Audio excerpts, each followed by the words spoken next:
Setelah selesai membahas perencanaan pajak pihak yang dipotong, selanjutnya kita akan membahas perencanaan pajak bagi pihak yang memotong. Jadi mulai saat ini kita rubah point of view kita yang asalnya pegawai menjadi perusahaan. Jadi ini perencanaan untuk pihak yang memotong itu adalah perencanaan bagi perusahaan atau pemberi kerja atau pemberi penghasilan. Maka yang paling awal dilakukan yaitu dengan memastikan klausul pajak di dalam kontrak kerja.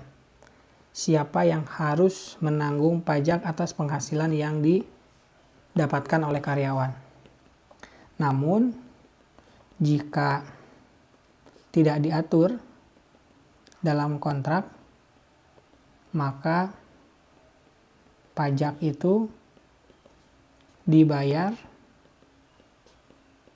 oleh pegawai sebagaimana seharusnya.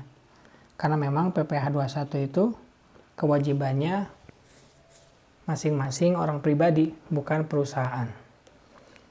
Ini contoh untuk SPK ya, atau nanti dalam prakteknya ada yang bilang kontrak dan lain sebagainya.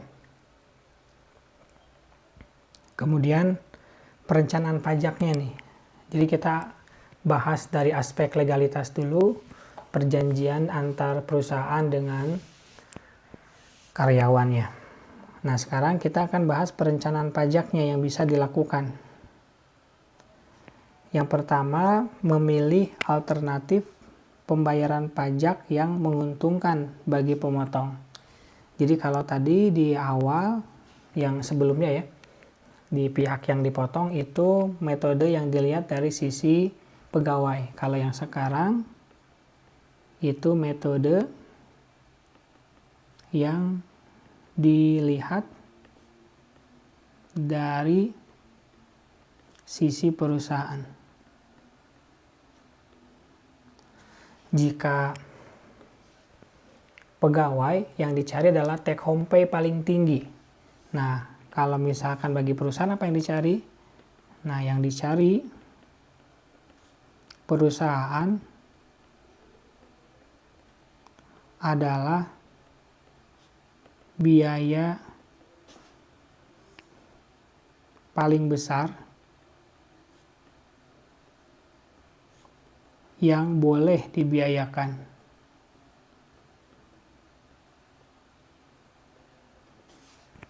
Tentu memilih alternatif pembayaran pajak yang menguntungkan bagi pemotong itu kita lihatnya di sisi perpajakan ya.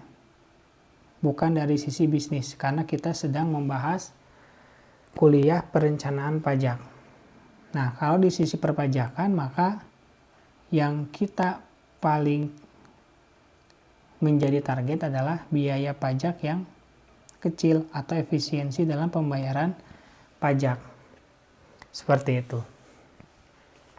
Sekarang kita akan bahas metodenya. Yang pertama, PPh pasal 21 ditanggung oleh pegawai.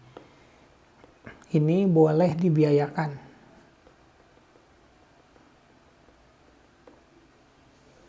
Nah, dalam metode ini, perusahaan itu hanya berperan sebagai pemotong dan penerima titipan pembayaran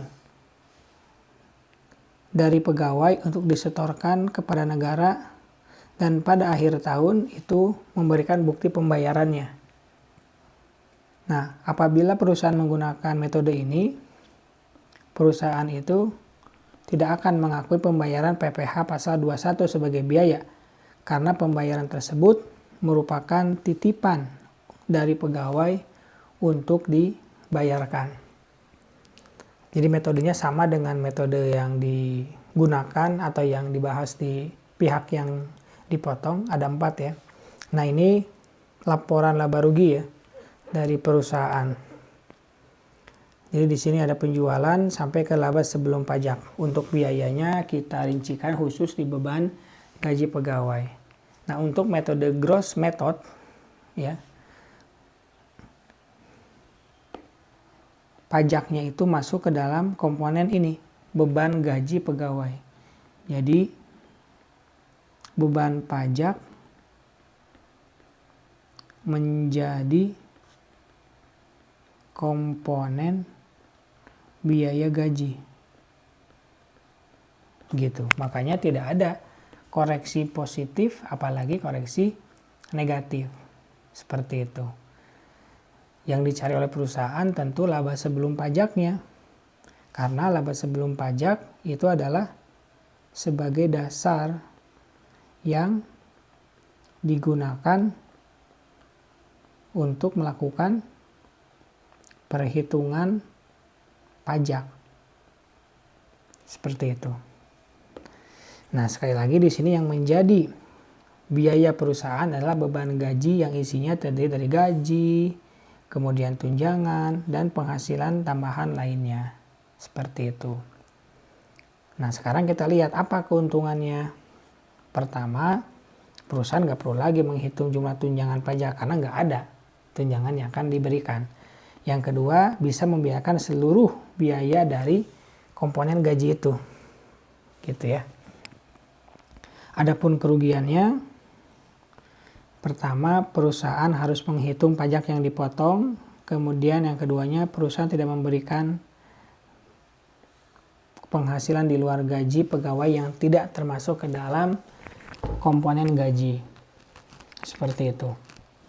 Kemudian yang kedua, metode yang biasa digunakan adalah dengan menggunakan net basis. Nah, untuk net basis ini langsung di blacklist ya. Kenapa? Karena dia itu biayanya tidak bisa dibiayakan bagi perusahaan. Jadi dalam hal ini pemberi kerja memberikan tunjangan pajak sejumlah pajak yang terutang bagi pegawainya.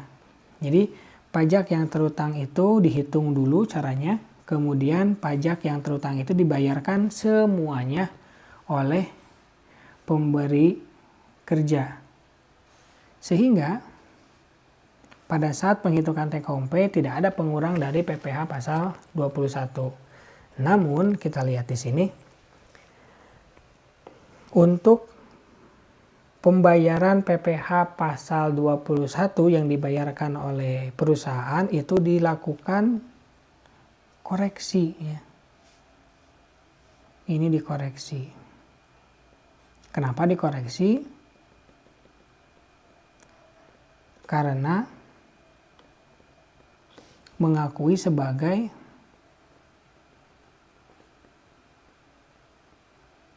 beban pajak. Padahal yang namanya beban pajak itu kewajiban dan tidak boleh dibiayakan. Dampaknya apa? Dampaknya adalah laba fiskalnya itu meningkat yang asalnya 931 menjadi 944. Ya, laba fiskal meningkat karena adanya koreksi positif. Seperti itu. Untuk keuntungannya, apabila menggunakan metode ini, tentu pada pegawai itu akan senang memiliki THP, sehingga perusahaan bisa memiliki pegawai yang loyal. Yang keduanya, perusahaan bisa memberikan tunjangan di luar gaji pegawai. Berikutnya, kalau kerugian, biayanya tidak boleh dibiayakan. Sangat merugikan sekali. Yang kedua, laba menjadi lebih besar karena dikoreksi positif. Dan yang ketiga, bagi perusahaan yang bukan PPh pasal 21 menjadi lebih besar. Itu menggunakan net basis.